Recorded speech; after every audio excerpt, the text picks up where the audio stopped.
پاکستان کے اندر بدقسمتی سے حکومت اور سیاست بڑی بختل گاہیں بن گئی ہیں دانش کی، انٹلیکچول آنیسٹی کی، اور جو کوئی سیاست میں ہوتا ہے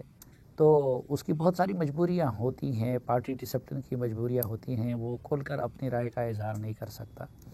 اور پھر جب حکومت ساتھ مل جاتی ہے تو وہ مجبوریاں اور بھی بڑھ جاتی ہیں۔ اور اگر قمر زمان قاہرہ جیسے انٹلیکچول اور جینون سیاسی ورکرز بھی ہوں تو اس وقت ظاہری بات ہے کہ وہ قاعدے ضابطے کے پابند ہوتے ہیں۔ ہم ہمیشہ قاہرہ صاحب جیسے لوگوں سے اس سلسلے میں رہنمائی حاصل کیا کرتے تھے، لیکن اس وقت چونکہ پچھلے ڈیڑھ سال کے دوران وہ حکومت کے قیدی بھی بن گئے تھے تو ہم نے اس لیے ان کو زحمت نہیں دی، اور اب ایک قید سے تو وہ آزاد ہو گئے ہیں، دوسرے قید میں ابھی بھی جکڑے ہوئے ہیں، لیکن ہم ان کے ساتھ آج گفتگو کریں گے۔ اور اس وقت جو پاکستان کے اصل جو کرائسس ہے وہ ان جیسے لوگوں سے شاید بہتر کوئی نہیں سمجھتا، تو اس پہ ان سے بات کریں گے اور اس کا حل بھی ان سے جاننے کی کوشش کریں گے۔ تو آج کے جرگے میں ہمارے مہمان ہیں جناب قمر زمان قاہرہ صاحب، بہت شکریہ جی۔ بہت شکریہ۔ اور پہلے تو ایک آزادی مبارک ہو۔ آپ لفظوں سے کھیلتے ہیں اور لفظ آپ کے سامنے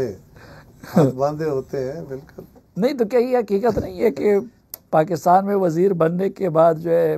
قدغنیں تو آ جاتی ہیں، قدغنیں بہت بہت آ ساری جاتی چیزیں جو ہیں ہم ادروائز کہہ سکتے ہیں جب آپ حکومت میں بیٹھے ہوتے ہیں۔ ہاں، ایک آپ کا انفارمیشن کا مسئلہ ہوتا ہے، دوسرا یہ ہے کہ خالی کرٹیسزم کرنا آسان ہوتا ہے۔ ہاں، جب آپ نے کوئی کام نہیں کر سکنا یا بدرجہ عتم نہیں کر سکنا، اس کی وجوہات ہوتی ہیں، تو اس کو آپ کو ڈیفینڈ کرنا ہوتا ہے۔ آپ یہ صرف تنقید تو نہیں کر سکتے نا، گورنمنٹ نے فلاں کام نہیں کیا، یہ آپ کہیں گے، گورنمنٹ نے وہ کام کیوں نہیں کیا یہ میں کہوں گا، تو یہ ذرا مشکل کام ہوتا ہے، اس لیے بہت ساری چیزیں۔ لیکن میرے ایک ذہن میں بڑا سوال آتا تھا ہمیشہ کہ یہ جو اسمبلی تھی یہ تو میں بھی کہتا تھا کہ جعلی تھی، الیکشن فراڈ تھا، بلاول صاحب بھی کہتے تھے، آپ کے ساتھ جو کچھ ہوا وہ بھی ہم سب کے سامنے ہیں، اگر الیکشن ہوتا اور سلیکشن نہ ہوتا تو شاید آپ نہ ہارتے۔ تو اس لیے انہوں نے سلیکٹڈ کا لفظ بھی پہلی مرتبہ انہوں نے استعمال کیا تھا۔ تو یہ پھر آپ لوگوں نے دوام کیوں دیا؟ اور جب آپ دوام دے کے حکومت بنا رہے تھے اور اس میں بیٹھ رہے تھے تو کچھ آپ لوگوں کو ضمیر نے ملامت نہیں کیا؟ یہ تو خیر ذرا سخت لفظ ہے، ہاں، لیکن یہ بات بہرحال درست ہے کہ ایک بوجھ تھا کہ جس چیز کی ہم مخالفت کرتے رہے اور ہم یہ کہتے رہے کہ یہ جعلی ہے سارا کچھ اور مینیجڈ ہے، تو کیوں اس پہ بیٹھ رہے ہیں؟ اور دوسرا یہ ہے کہ ایک ہمارا مخالف ہے اور وہ اپنے وزن سے گر رہا ہے، جنرل ازمپشن تھی نا، آپ بھی روز کہتے تھے، ہم بھی کہتے تھے بیٹھ کے باتیں، کہ وہ اپنے روز زور سے گر رہا ہے، اپنے وزن سے گر رہا ہے، عوام سے دور ہو رہے ہیں۔ تو اگر وہ 1.5 سال اور چل جاتا، سوا سال ہی باقی تھا، 1.25 سال اور چل جاتا تو وہ اپنی خودکشی خود ہی کر چکا ہوتا، سیاسی خودکشی۔ لیکن اس پہ 10 پروگرام ہو چکے، آپ کتنے آرٹیکل لکھ چکے، کتنے پروگرام کر چکے، کیوں ہوا؟ خان صاحب نے جو حالات پیدا کر دیے تھے ملک کے لیے، اگر آپ سنجیدگی سے یہ دیکھیں کہ گورنمنٹ یا اس وقت کی جو اپوزیشن تھی، آج جو پریویس گورنمنٹ تھی، اس کے پاس کیا آپشنز تھے؟ خان صاحب نے پاکستان کو سفارتی سطح پہ تنہا کر دیا تھا۔ پاکستان کے روایتی حمایتی دوست ملک جو تھے روایتی، وہ بھی آپ سے ناراض تھے،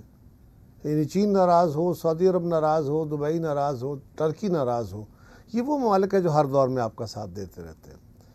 آپ عالمی طاقتوں سے بلا وجہ، اور اس وقت ایک سنگل طاقت کے طور پہ ایک بدمست ہاتھی، آپ اس سے ناراضگی کا ملک مفت میں،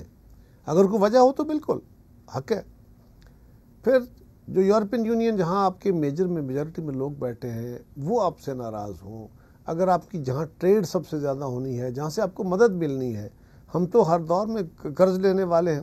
تو ایسی صورتحال اگر آپ کریٹ کر دیتے ہیں تو بظاہر یہ نظر آ رہا تھا کہ ایک طرف تو وہ مسئلہ ہے، دوسری طرف افواج پاکستان کی قیادت کے لیے خان صاحب جس طرح کے فیصلے کرنے جا رہے تھے، اگر ان کو موقع ملتا اور وہ اپنے فیصلے امپلیمنٹ کر پاتے،